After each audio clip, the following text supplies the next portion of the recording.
Hello guys, അസ്സലാമലൈക്കും. ഇന്ന് ഞാൻ എൻ്റെ മൂത്തമ്മൻ്റെ വരെ വന്നാട്ടോ. ഇവിടെ ഒരു റബ്ബർ തോട്ടമുണ്ട്. അവിടെ എന്തൊക്കെയാ കണ്ടെന്ന് പറഞ്ഞാണ്ട് ഞങ്ങളീ കുട്ടി കൊണ്ടുപോയതാണ്. ആദ്യം ആ റബ്ബർ തോട്ടത്തിൽ കയറിയപ്പോൾ നല്ല കിണ്ണ വ്യൂ ആണ് നമുക്ക് കിട്ടിയത്.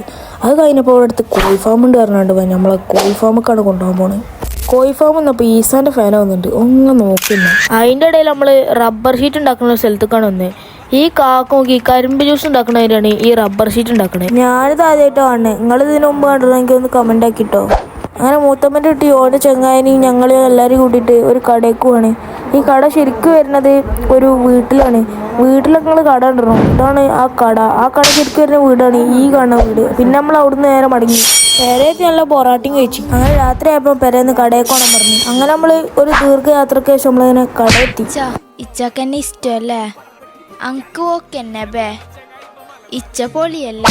ഇവൻ കുറേ നേരമാണ് ഇത് മുറിച്ചാൻ നോക്കണം. ഇവൻ എന്തായാലും കഴിയണില്ല. അങ്ങ് കഴിയണമെന്ന് സഹായിച്ചു കൊടുത്താൽ കേട്ടോ. ഓൻ ₹1 കുറേ മുട്ടായി എടുക്കുന്നുണ്ട് കേട്ടോ. പൈസ എത്ര ഉണ്ടോ അറിയില്ല. ഓൻ്റെ മുറി ഇപ്പോഴും കഴിഞ്ഞില്ല.